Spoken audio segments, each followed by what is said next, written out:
刚一瞬间，我还以为我的科尔鸭什么时候有一只这个颜色的，原来是鸽子嘞。父子同框，哎，被他爹给撵走了。这鸽子挺笨的，一下就抓到了。现在换完羽毛之后，是不是特别漂亮？我感觉这一只是最好看的，而且它是一只公的。偶尔它还对着我转圈圈。快去找你爸爸吧。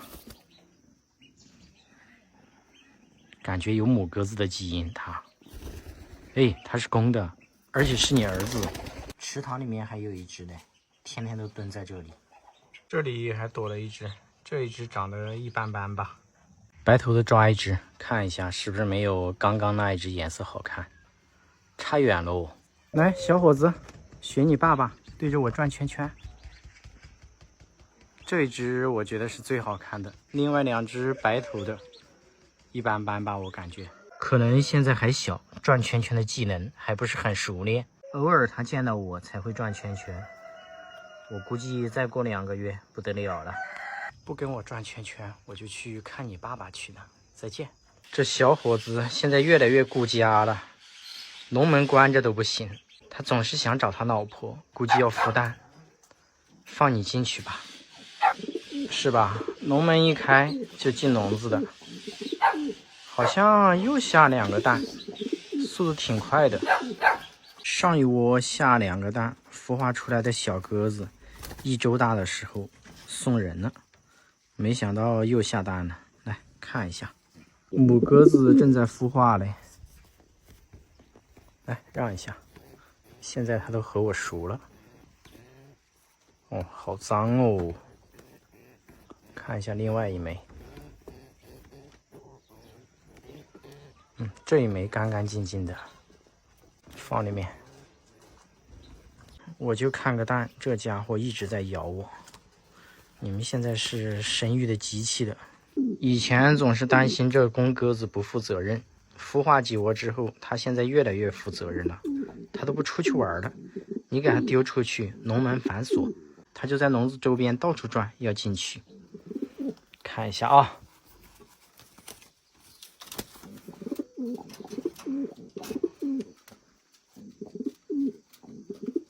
以前它可不是这个样子，一出去跑1天。哎呦，这是准备做窝是吧？看，叼了一根羽毛，看，这根羽毛被它叼进去了。所以说它现在是特别负责任的鸟爸。以前我都担心它们不繁殖，现在是繁殖的太多了。我对鸽子繁殖已经没有什么兴趣了。下一步我准备繁殖小兔子的，正好同城有个粉丝家里面有一只宠物兔是公的，说要跟我家兔子配对，我家这一只是母的，以后就会有一群小兔子，到时候也免费送哦。这鸽子没事干的，总喜欢站在大门上，让人好头痛哦。这2只更气人，不是待在别人空调上面，就是待在空调管子上面，我都担心它们到处拿粑粑。已经有好久它们都不往这个位置飞了，这几天又开始了，终于飞走了。这2只鸽子现在飞行能力是越来越强了，只要是不待在别人空调上面，在哪里我基本上都是不管它们的。这一只偶尔喜欢对着我转圈圈的鸽子有点不合群，和那2只鸽子玩不到一起去，所以说它经常都会站在门上面。但是它的颜值我觉得是这几只鸽子里面最高的，越长越漂亮了，是一只公鸽子。不管你怎么抓它，它都不会怕手。另外2只鸽子就不行，抓过1、2次之后，现在看到人就跑。这2只怕人的鸽子长得一模一样，连花纹都神似，我都分不清它们谁是谁。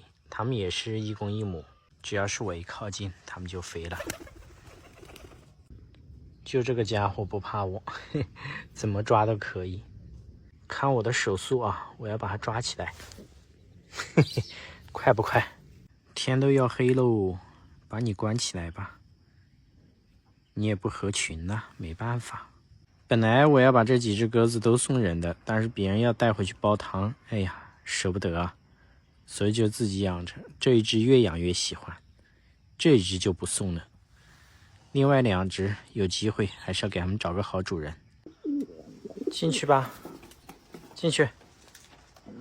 他的爸爸在这里，他们是邻居的。现在顺便来看一下他们的孩子啥情况了。让一下。哎，有小鸽子了。挺快的。我的天哪，这喂的好胖啊！放进去。还有一个蛋，我摸一下。这个蛋估计是没用的。哦呦，你怎么一直咬我啊？哇，大哥，我受不了了，受不了了，受不了了！放进去，放进去！真想打死你！你这个繁殖狂，滚！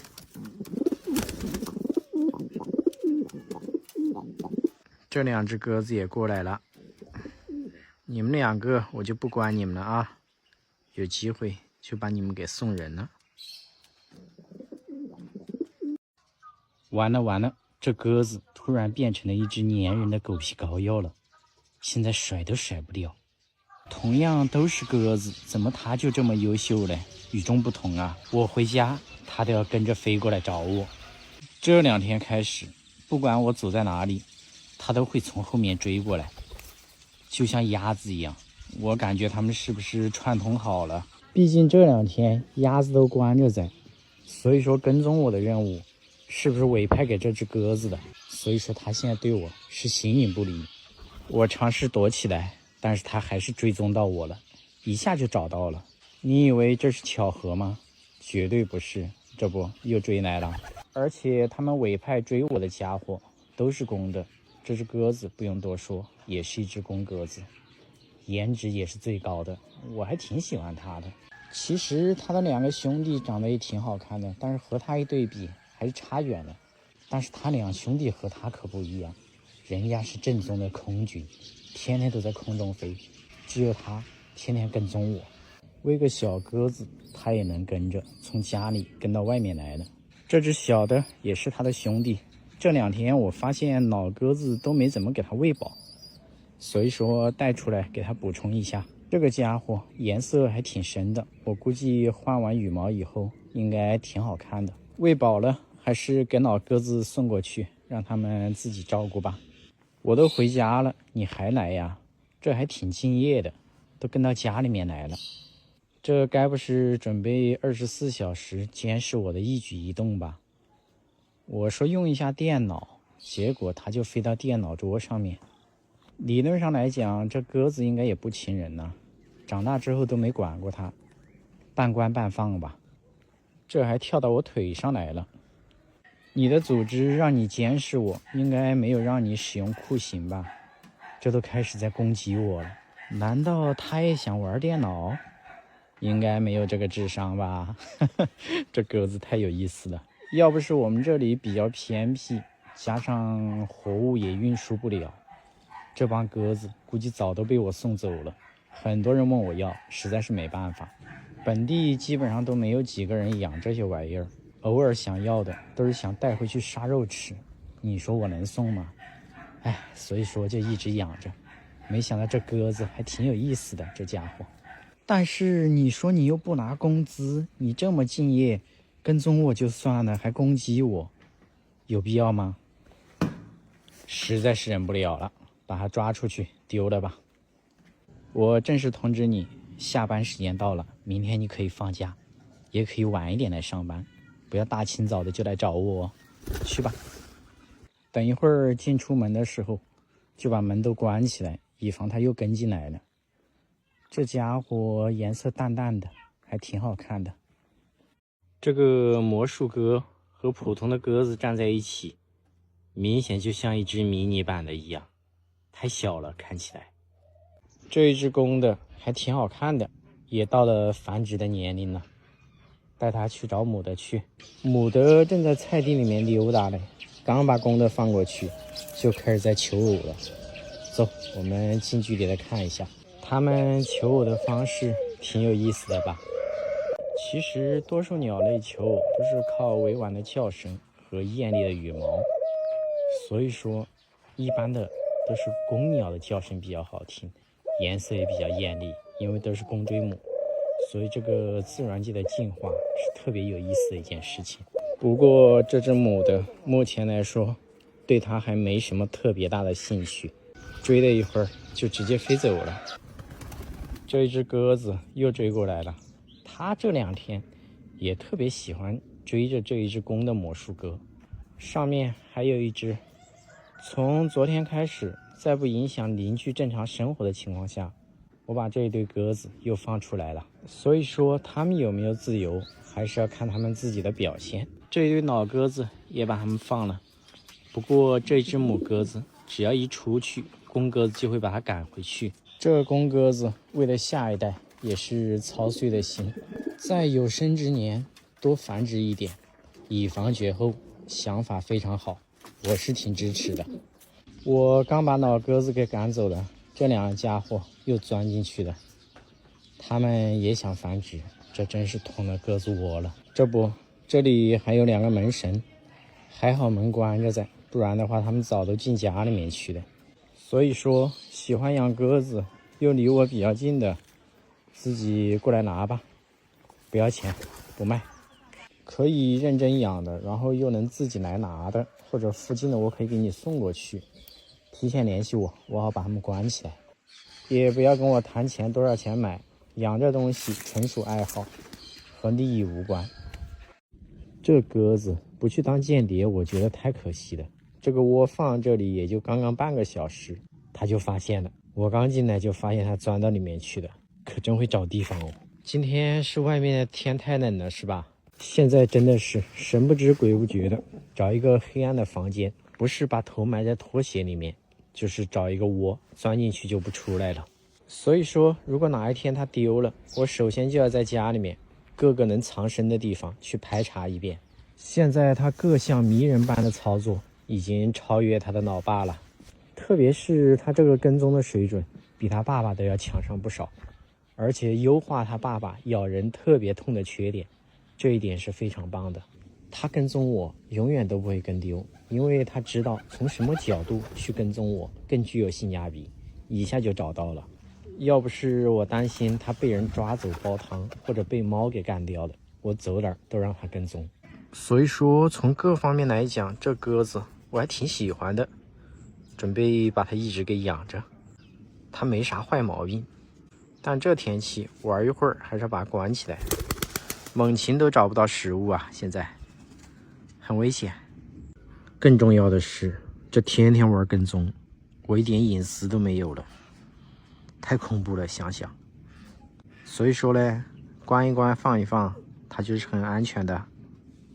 而且我今天在这里还捡了2颗蛋，2个鸽子蛋，应该是这个母鸽子下的，怎么下到外面去的？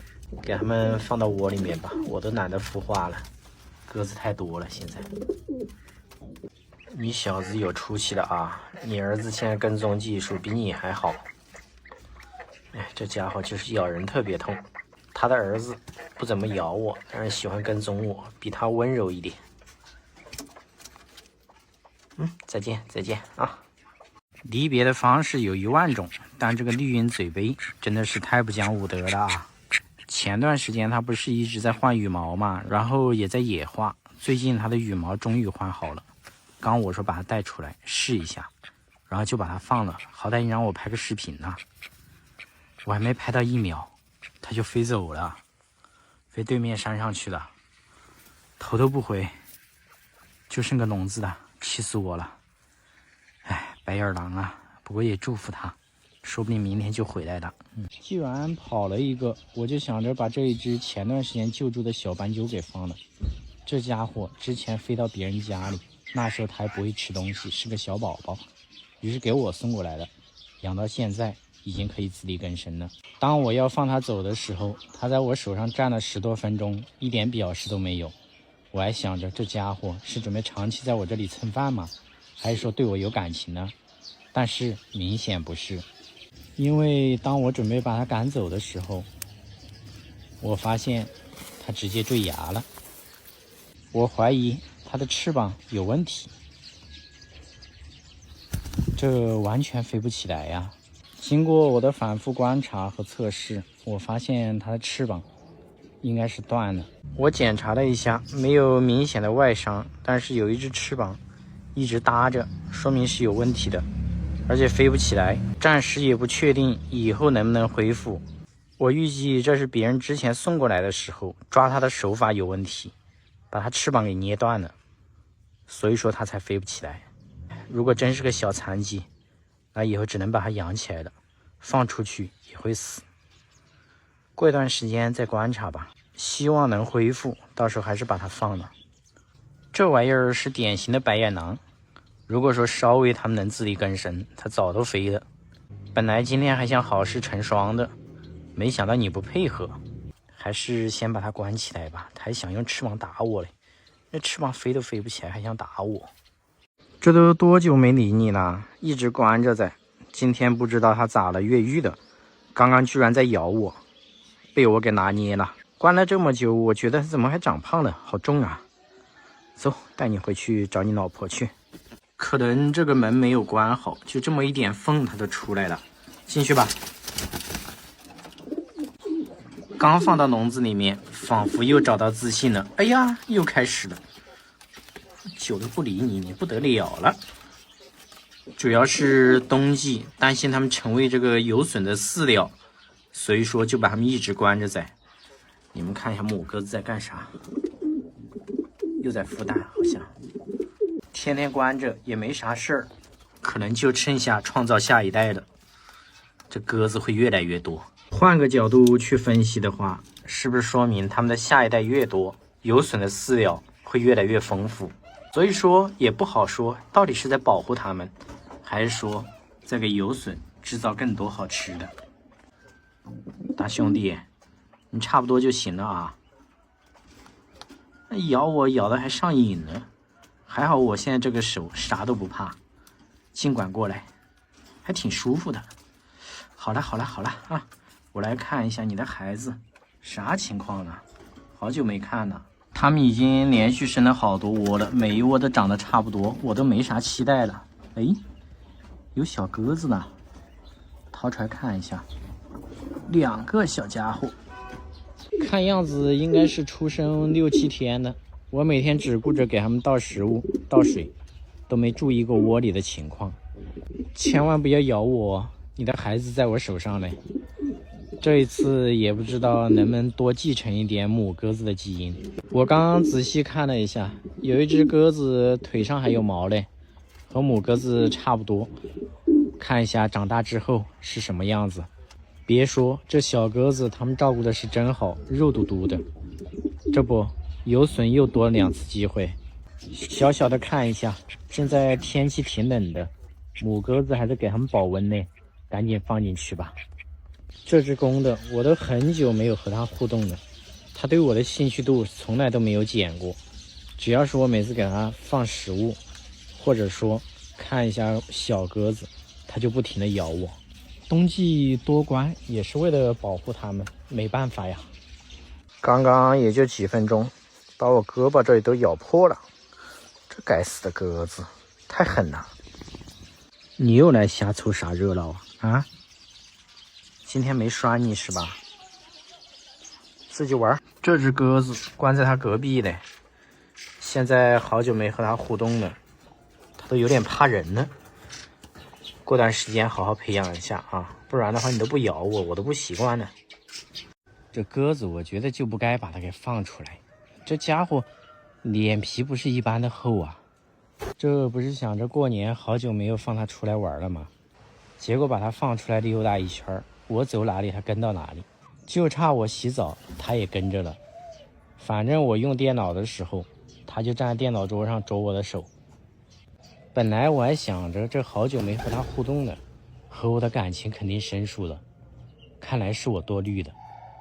就这我说它和我没有感情，你们能信吗？太粘人了这家伙。出去飞一圈吧，最近过年因为放鞭炮，猛禽都可能已经吓得飞得很远了。这鸽子可真听话呀，真的就是飞了一圈马上就回来找我了。这只鸽子最有意思的是，它喜欢黑暗的环境。越是黑暗的地方，它越高兴；光线好的地方，它还比较腼腆；越是这种光线比较昏暗的地方，它越激动。就是现在这个样子。只要是我伸手过去抚摸它，它就像是在对母鸽子求偶一样，把我当成母鸽子的时候。这可能也是这么多小鸽子最终我把它留下的原因，因为它的确很特殊，而且又特别好玩。走了，把它给带到外面去，让它溜达一圈。出来之后，我发现了另外一个有意思的事情，你不能从后面追它，只要追它，它马上就趴下了。关键你是一只公鸽子啊，你这种情况，我现在对你的公母都要怀疑了。我可以放你鸽子，我也可以养鸽子，但是我真的不是鸽子。现在让我都怀疑人生了，你这表现。而且我已经无数次的证明了，它的确是一只跟踪狂魔。真的，不管你去什么地方，它马上就能锁定你，直接跟过来。又跟过来了。就这，你们说还需要培养感情互动一下吗？压根儿就没有必要吧，这和我的感情好得很嘞。好了，关起来了。你真是什么都要看一下，我走到哪里，现在跟到哪里。我说我看一下鸭子的交配情况，这该死的狗子就跟过来了，一直在这里看着。可能是今天的那一巴掌打得还不够痛，哎呀，被豆芽给啄了2口，发出了一声惨叫就跑了。现在天气也慢慢凉快了，最近鸭子也没下蛋，我来监一下工，看一下它们什么进展了。又过来了，还是这么嚣张，就好像一天打个1-2巴掌不顶用啊，以后的巴掌要增加了。今天一大早，它悄悄地跑到家里来，把鸽子的饲料袋都咬破了，饲料撒到处都是。你们应该能想到我那一巴掌下去，它的叫声有多惨。说来也奇怪，自从最近我开始打它之后，它天天跟着我，以前我走哪里它都不跟的，搞得好像跟我关系特别好一样。你是不是要进来呀？我满足你，让这几个鸭子好好的教育你一下。这鸭子最喜欢咬狗子。咋了？要出来呀？不是一直闹着要进去吗？这下满足你了，你又想出来，可能是被几只鸭子轮番攻击的招架不住了。不过它好像卡在这里的，它肚子太大了，出不来。还是帮它一把吧，这狗子太肥了，圆嘟嘟的大肚子，卡在这里根本都上不来。赶紧滚吧！这狗子是越打它越粘人，很奇怪。我刚坐这里，它又追过来了，开始咬我的脚，脸皮不是一般的厚，我跟你们讲，是不是？而且踢它踢轻了，它以为你跟它闹着玩，它越来越疯狂。在我这儿被打了一顿，又找布丁去了。它天天不是咬布丁的腿，就是咬布丁的尾巴，总是以为布丁的尾巴是玩具的，天天都在咬。布丁比较善良，他不教育你，那就让我来吧。我说了，这狗子现在是越打跟我越亲，刚打完又追过来了。你们说一下他的种种操作，一天打他几十次，不过分吧？这只是其中一种而已。太皮了，这个狗子，我跟你讲，马上你又要吃1巴掌了。他经常跑到我家里面去偷我们狗子的狗粮，放这里让他演示一下。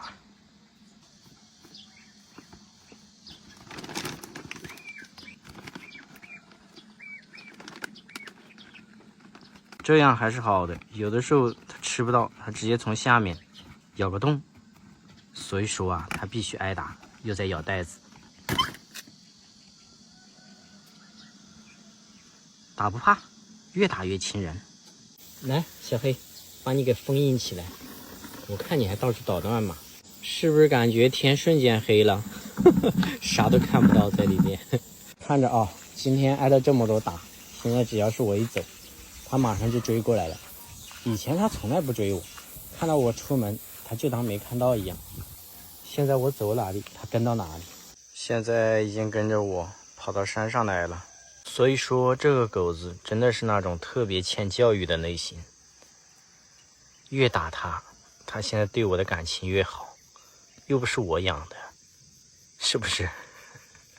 一天打个几十次，它现在越来越黏我了，真是服了这狗子了。以前我到户外来只有一个保镖，现在加上布丁，已经有2个保镖了。关键还不是我养的，是因为它总是做错事，我打它，越打它越黏我。所以我就说嘛，这狗子100%是欠打的类型，越打它越开心。没办法呀，做错事必须要挨打。溜达了一圈回来了，你不要做坏事哦，不然的话等一下继续挨打。布丁在小凉席上睡觉嘞，现在这个小凉席在我家受欢迎的程度仅次于我了。要不是我家里面太小了，庙街的商务小姐姐还打算买一个大的。你有你的凉席，我有我的按摩仪，这个针对肩颈的，每次劝一过期就有人来问。按摩的手法真的是比真人还好。其实现在有很多跟这个长得很像的按摩仪来找我，但用过感觉还是庙界的手法和力度都要好很多。8D 按摩头，上边环绕脖子收着揉捏，下边推按最僵硬的斜方肌，2、3下就把肩膀揉松快了。我还是喜欢这个背带的设计，可以一边按摩一边做其他的事，这样手拉着就更吃劲一些。有的时候白天干完活，肩膀酸的不行，按摩个10几分钟就舒服很多。而且力度、模式、热敷都可以按键调节。充电也是这种通用的 Type-C 口，挺方便的，按腰啊、按腿啊，全身都能用。现在颈椎病也是越来越年轻化了。上次看新闻，有个小伙子才工作几年，颈椎就跟60多岁一样。如果你的肩膀捏起来酸痛感很明显，真的要注意起来了。外面按摩一次就好几百，像这类专门肩颈按摩仪也要大几百上千的，性价比还是庙界高多了。老样子，评论区有我的优惠券，比平时要更划算一点，1年内有质量问题都可以免费换新，2年质保，自己用或者送人都很不错，还送运费险哦。伯劳还吃毛毛虫嘞，这个家伙刚不知道在哪里抓了一个毛毛虫回来了，现在长得好漂亮啊。另外一个嘞，终于发现另外一只了，体力比较弱，没被淹死啊，赶紧飞上来吧。一定要我亲自下来救你是吧？来，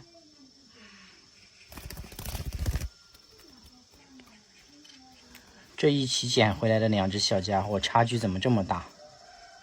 这个到现在生存能力还是特别弱。哎，另外一只现在都能自己找虫子了，基本上都不用管了。这一只还是傻乎乎的，从小它就比较弱，现在还是这个样子。走吧，长得也比较丑，他的兄弟现在长得可帅了。你说对他照顾少一点吧，他生存不了；你对他照顾多一点吧，他适应能力特别慢，很头痛。这个家伙从小就体弱多病，到现在还是这个样子。另外一只也飞回来了，你们看他们2个的差距，这有办法比吗？别的不说，大家看一下，他们像亲兄弟吗？一个帅到没朋友，一个丑到没朋友。虽然说都在换毛，这只大一点的头上也成地中海了，但是丝毫不影响它的颜值，它还是这么帅。反观这只小的，哎，我照顾的是最多的，什么鸡胸肉啊、牛肉啊、蚂蚱蛐蛐啊、面包虫啊、伯劳饲料啊，它吃的是最多的，好吃的都给它吃了，就是干不过这一只大的。这只大的现在速度特别快，地里面有个虫子，嗖哧一下就飞出去了，然后抓到就上树了。所以说它这个颜值还是很高的。看，嘴里面抓了一个虫子，速度快吧？